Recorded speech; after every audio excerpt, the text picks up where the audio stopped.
Hello, you gaggle of f***s. What are you doing right now? Are you bettering yourself? I hope you are. You know what else you should do that's going to better yourself?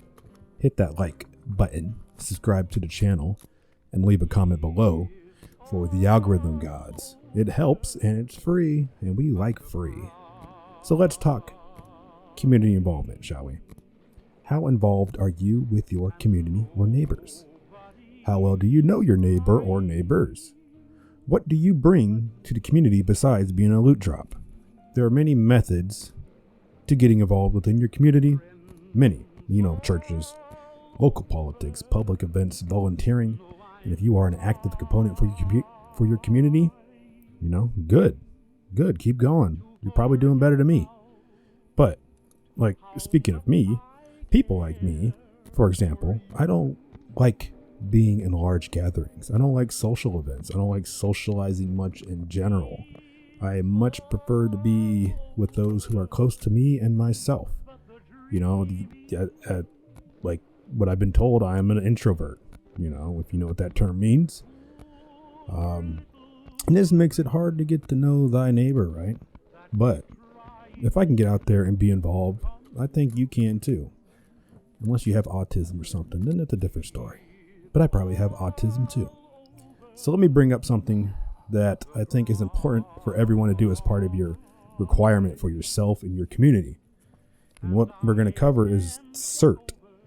CERT stands for Community Emergency Response Team. Every county in the nation has CERT, and CERT is also worldwide. I don't know the specifics of what countries, but from my understanding per the training I took, it's pretty much worldwide too. But we're talking for us Americans, right? So you should have a CERT per your county. So something to keep in mind, you should have one. So what is CERT? The name kind of gives you a general idea, but CERT, to summarize, it is a program that educates volunteers about disaster preparedness for the hazards that may occur where you live. I'm going to re-emphasize that part, where you live. Basic skills that CERT covers is fire safety, light search and rescue, team organization, disaster medical operations, first aid, CPR. And this is also good for your family to do. People at CERT are of all shapes and ages, old, broken, healthy, and so forth. But they have the will to volunteer and help the community in an event of a disaster. CERT also can be deployed to other states if you volunteer to do so you can assist in disasters if activated in other states.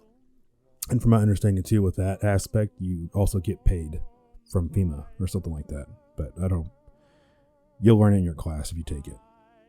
CERT also volunteers to assist in non-disaster related events, such as traffic control during events. And a good example of CERT involvement was the Boston Marathon bombing. CERT was involved and active during that incident. For the marathon, they were assisting like traffic control and other community related things, right? And when that disaster happened, they were also involved in assisting in the disaster. And they'll go more on to that aspect when you go through the CERT course. But what I really enjoyed about taking this course was the amount of networking I got. Just from this course alone, I got in contact with wilderness survival trainers, wilderness first aid trainers, search and rescue teams, mountain rescue teams. You're getting a foothold into FEMA and the Department of Emergency Management area, which they're basically the Fed. So you also end up training and getting to know people in the FBI and blah, blah, blah, right? They even talk about it. And, that's what's great about CERT too, is it's free. Yes, free. You never let free training go to waste. And if you don't want to volunteer with CERT, you don't have to. You can take this course, get all the free training. You get first aid, CPR, a few other certifications qualified with CERT. You get some free equipment, and you never have to look back again or ever talk to them again. So really, it's only beneficial to you and your family. And it kind of gives you a lot of good information about your county, because the part I wanted to talk about, right, is specific for disasters in your state and county.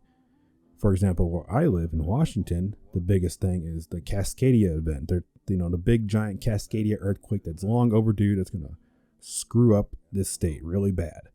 That's the big topic that they discuss. You know, every county has their specifics. So it's something that is important. I think you should do, especially for your area studies, because that's very good information to know. And not just that, you get a lot of connections, you get to know people, and those people know things where equipment's at and supplies and so forth. So I'm just saying, it is foolish not to get involved with CERT and training with them. And this is one of those things, like there are many qualifications that you should have by default, you know, in your CPR, first aid, stop the bleed, what else? You know, basic firearms handling, CERT skills, whatever. But I think after taking CERT, I believe CERT should also be a part of that list of certifications every citizen should have. It's just beneficial not to. It's like beneficial to have it and not, you know what I mean? Whatever. I'm fucking stumbling over words here. So anyways, CERT, look it up. I'll be sure to put the information and links for CERT below. Hope you guys, you know, enjoyed the little informational video about CERT. There's a lot of information with CERT I could go over, but like I'm not going to because I'm not an expert. I just took the class and I'm getting more involved with my county CERT. So if you guys have any comments about other volunteering or community involved things that you feel is also important to take or get involved, leave it below in the comments. Otherwise, train, build your tribe, better yourself every freaking day. Thanks for watching.